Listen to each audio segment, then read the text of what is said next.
네, 일주일 만에 돌아왔어요. 윤 선생 ETF 교실 오늘도 윤재웅 연구위원 함께하겠습니다. 안녕하세요. 안녕하세요. 네, 안녕하세요. 자, 오늘도 저희 주제 한 가지 가지고 일단 간략히 이야기를 좀 나눠볼게요. 어떤 주제인지 화면으로 확인해 보겠습니다. 자, 오늘의 주간 이슈 따끈한 신상, 신상에 대한 이야기예요. 한국 만기 매칭형 채권 ETF 오늘의 주제입니다. 만기 매칭형 채권 ETF는 저희가 얼마 전에도 다뤘던 것 같기는 한데 그죠? 신상이라는 요 수식어가 붙었어요. 일단 뭐 만기 매칭형 채권 ETF 자체에 대해서는 이제 2주 전 정도에 한번 맞아요. 다뤘었어요. 네. 대신에 이제 한국에도 이제 22일 날 신규로 상장이 됐습니다. 네. 그래서 20일 이제 첫 거래가 이루어졌고요. 네. 그래서 한국형 이제 만기 매칭형 채권 ETF에 어떤 것들이 있는지 한번 정리를 좀 해봤습니다. 오늘이 23일이니까 어제네요. 그쵸? 그죠? 네. 정말 따끈따끈한 신상에 대한 이야기입니다. 저희가 2주 전에도 이 만기 매칭형 채권이 뭔지에 대해서는 이야기를 드렸었는데 복습할 겸 다시 한번 좀 소개해 주세요. 그렇죠. 네. 만기 매칭형 채권 ETF는 기존 채권이랑 좀 채권형 ETF랑 좀 비교해서 좀 말씀드리는 게 좀 편할 것 같아요. 일단 특정 시점에 만기가 되는 채권들만 묶어서 네. 운용을 하고 그다음에 이제 해당 시점이 되면은 현금으로 돌려드리는 네, 네. 그런 형태라고 볼 수가 있고요. 지금 화면에서 이제 ETF 구성 예시를 좀 보고 계신데 요거는 이제 회사채 2024년 10월에 만기가 되는 ETF예요. 지금 보시면 뭐 한국전력이라든가 혹은 뭐 우리카드라든가 이런 채권들이 편입이 되어 있는데 네, 네. 여기 보시면 만기가 2024년 11월, 그다음에 9월, 5월, 10월, 11월 네네. 이런 식으로 되어 있습니다. 그래서 해당 이제 만기가 되면 채권을 계속 가지고 있다가 만기가 되면 요거를 현금 상환을 하고 이걸 다 모아서 한꺼번에 이제 현금으로 상환을 하는 네. 그런 형태라고 좀 보시면 될 것 같아요. 일단 뭐 대체적인 구조가 어떻게 되는지는 이야기를 해주셨는데 키워드를 중심으로 다시 한번 정리해 볼까요? 네, 우선 이 만기 매칭형 채권 ETF는 좀 한 줄로 좀 정리를 할 수가 있을 네. 것 같습니다. 단일 채권에 투자한 효과를 내는 채권 분산 투자라고 좀 기억을 해주시면 될 것 같고요. 역시나 좀 화면 보면서 좀 비교하면서 좀 말씀을 네. 드려볼게요. 우선 그 개별 채권이랑 비교를 하게 되면 일단 만기가 있어요. 그냥 알채권이라고 보통 얘기를 하죠. 네. 만기가 있고 이 듀레이션이라는 거는 이 금리에 대한 변동성을 얘기를 하는데 이 예를 들어 2024년에 만기가 된다라고 하게 되면 가면 갈수록 이 금리 민감도는 좀 낮아지게 되죠. 왜냐하면 네. 만기가 가까워졌으니까. 네, 네. 그래서 듀레이션 측면에서는 둘 다 감소한다라는 측면이 있고요. 자, 그러면 이 채권형 ETF랑 좀 비교를 하게 되면 이 분산 투자가 가능하다라는 거. 여러 가지 채권에 대해서 분산 투자가 가능하다. 네. 그리고 거래소에 상장돼서 거래가 된다라는 점에서는 오히려 이제 채권형 ETF랑 좀 동일하다라고 정리를 할 수가 있겠습니다. 이 만기 매칭형 채권 ETF가 어떤 건지 확인을 해봤으니까 저희가 오늘 이걸 다루는 이유는 뭔지 소개드리는 게 아니라 어제 이제 따끈따끈한 신상으로 올라왔기 때문에 소개드리는 거잖아요. 어떤 것들이 있는지를 좀 소개해 주세요. 네, 한국 상장한 이제 만기 매칭형 채권 ETF 총 8개 종목이 좀 상장이 됐습니다. 네. 요걸 좀 만기별로 좀 정리를 해봤는데요. 이제 화면 보시겠습니다. 자, 화면 보시면 이제 총 8개 종목. 그래서 국고채가 2개 종목, 그다음에 은행채가 하나, 그다음에 회사채가 나머지. 5개 네. 이렇게 좀 정리가 됐어요. 그래서 국고채는 이제 2023년 만기가 되는 상품이 하나, 그다음에 2032년 굉장히 좀 기네요. 길죠. 예, 네. 길게 좀 상장이 됐고요. 은행채는 좀 하나가 상장이 됐습니다.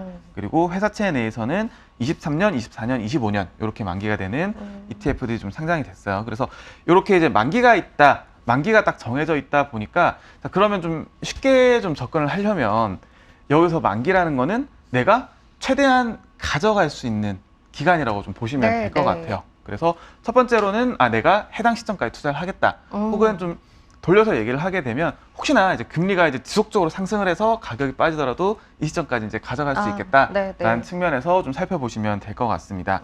자, 그래서 그 어제 이제 거래된 데이터들 좀 기준으로 네. 좀 살펴볼게요. 볼까요?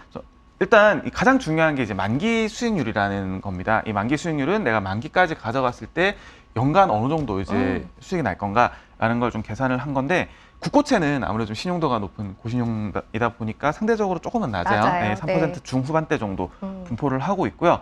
은행채는 4.9% 정도, 그리고 회사채는 4% 후반대에서 약 6% 초반대까지. 그러네요. 네, 요 수익률, 여기 지금 보시는 수익률은 어떤 이제 운용 비용이라든가 뭐 보수라든가 이런 것들을 차감하기 전이에요. 그래서 대략적으로 이제 세전 기준으로 저 정도 수익률이 기대가 된다. 그리고 이 해당 채권형 ETF들은 또 액티브형으로 계속 이제 채권들을 교체를 하다 보니까 네. 어느 정도 차이가 있을 수 있다 정도까지만 좀 살펴보시면 될 것 같습니다. 지금 이야기 드린 만기 수익률은 계략적인 부분이다라는 거. 다만 이제 국고채와 회사채는 이 정도 차이가 납니다라는 거 정도는 확인하실 수 있을 것 같고요. 저희 이제 한국 시장에도 만기 매칭형 채권 ETF가 상장됐기 때문에 오늘 이 시간 통해서 소개를 드립니다만 주의해야 할 부분도 분명히 있어요. 이것도 좀 체크해 보죠. 네. 우선 그 상장 유형별로 잠깐만 좀 살펴보시게 되면 네. 여기 존속 기한이 있습니다. 네, 화면 보시면 존속 기한이라고 해서 날짜들이 나와 있고요. 보시면 이제 국고채 같은 경우는 2023년 10월 11일이라든가 네. 이런 식으로 해서 해당 기간까지 가져간다라는 부분 한번 체크를 해주실 수가 있겠고, 네. 자 그리고 만기 매칭형 ETF에서 가장 중요한 것은 이 만기 수익률이랑 그다음에 유동성 두 가지 정도가 될 것 같아요. 그래서 화면 이제 연이어서 좀 보시게 되면 각 홈페이지에서는 이렇게 이제 Y팀 만기 수익률을 네. 매일같이 이제 안내를 해드리고 있어요. 네. 그래서 내가 들어가는 시점에 이 만기 수익률이 대략 어느 정도 되겠구나 정도 살펴보시고요. 자, 그리고 이제 하단에 이제 자료도 첨부가 되어 있는데 이제 전일 뭐 거래 대금이라든가 이런 것들 데이터도 좀 계속해서 나오고 있으니까 유동성. 예, 유동성도 네. 어느 정도 좀 충분하게 있는 것들 위주로 좀 찾아가시는 것도 방법일 것 같습니다. 어떤 기준으로 추려야 하는지 소개드렸습니다. 자, 그러면 바로 이어서 ETF 시장 한 주간 분위기 어땠는지도 챙겨보도록 하죠. 일단은 전체적인 시장 분위기를 키워드 중심으로 좀 풀이해볼까요? 네, 지난주 상승 키워드는 중국 역시나 상승을 계속해서 네. 이어갔고요. 개별 섹터별로는 뭐 제약, 바이오 그리고 채권들도 좀 전반적으로 좀 오르는 양상을 좀 보였습니다. 반면에 하락은 이제 2차 전지라든가 원유 네. 같은 것들 좀 하락을 보였다. 체크를 할 수가 있겠습니다. 자, 그러면 미국 시장 그리고 한국 시장 각각 나눠서 좀 더 구체적으로 살펴보도록 하겠습니다. 일단 미국 시장부터 자금 동향 확인해 볼까요? 우선 이제 미국 시장 자금 유입은 좀 축소가 됐어요. 전체적으로 좀 규모는 좀 유지가 되는 편이었고요. 주간 단위로 약 250억 달러 정도 좀 자금 유입이 있었습니다. 네. 대신에 좀 세부적으로 좀 살펴보게 되면 미국 대형주라든가 혹은 미국 대형 성장 쪽으로 좀 자금 유입이 좀 계속 이루어지고 있어요. 역시나 이제 자금 유입 좀 지속이 되고 있다라는 네. 거 좀 체크를 할 수가 있겠고요. 반면에 이 대형 가치주 쪽에서는 지난주에 이어서도 역시나 좀 자금 유출이 있었습니다. 알겠습니다. 자, 그러면 상승과 하락의 키워드 바로 이어서 확인해 보도록 하죠. 일단은 올랐던 쪽부터 살펴볼까요? 역시나 이제 중국 위주로 좀 상승을 네. 보였어요. 미국 시장에서도. 그 외에도 뭐 천연가스라든가 혹은 뭐 비트코인 선물 네. 이 정도가 주요 키워드가 될 수 있을 것 같고요. 좀 화면 보면서 좀 더 말씀을 드리면 네. 중국 인터넷 산업 테마 ETF인 KF 7.6% 정도 좀 상승을 보였습니다. 보시면 이제 5등, 6등도 전부 다 중국 관련이고요. 그러네요. 주식형에 국한해서 보시게 되면 완전 또 다 중국이에요. 중국이에요. 예, 줄줄이 중국입니다. 네. 중국 항생테크라든가 중국 소형이라든가 중국 기술주들 전반적으로 좀 상승을 보였습니다. 반대쪽에는 어떤 것들이 있었을까요? 하락 키워드 볼까요? 하락 키워드는 좀 되게 다양하게 있어요. 네. 뭐 BDI 운임지수라든가 혹은 비트코인 선물 자체는 올랐지만 이제 블록체인 산업 자체는 조금 하락하는 모습을 네. 보였고요. 이외에 이제 중소형주들, 미국 지수 자체가 좀 주춤하다 보니까 뭐 중소형 위주로 좀 하락을 보였는데 유전체라든가 혁신기술 테마라든가 이런 것들이 좀 전반적으로 하락을 보였습니다. 역시나 좀 화면 보면서 좀 말씀을 드려볼 텐데 네.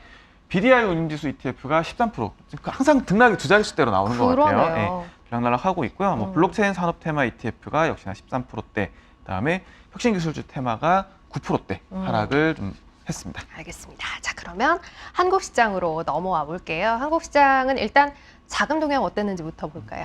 우선 한국은 이제 자금 유출 동향을 좀 보였습니다. 그래요? 전체적으로 한 1,400억 원 정도 자금 유출이 있었고요. 네. 세부적으로는 조금 긍정적이긴 해요. 지금 한국 대형주로 자금이 한 2,600억 원 정도 유입이 됐고요. 네. 이에 뭐 멀티에셋, 여기서 멀티에셋이라고 하게 되면 뭐 두 가지 이상 자산을 썼던 뭐 금리형이라든가 이런 것들인데 1,200억 정도 자금 유입이 있었습니다. 자, 그러면 한국 시장 안에서는 어떤 것들이 움직였는지 이것도 좀 체크해 보죠. 미국과 사실 결에 있어서 별 큰 차이는 없는데요. 이번 네. 주는 어땠나요? 우선 이제 국내 상장 ETF들 중에서는 이 해외 지수 추종들이 좀 다수 있었어요. 화면 보면서 바로 네. 말씀을 드릴 텐데 일단 순위상으로만 보게 되면 역시나 이제 중국이 모두 또 차지를 하고 있습니다. 다 중국이 붙어 패턴까지 있네요. 다 네. 중국이고요.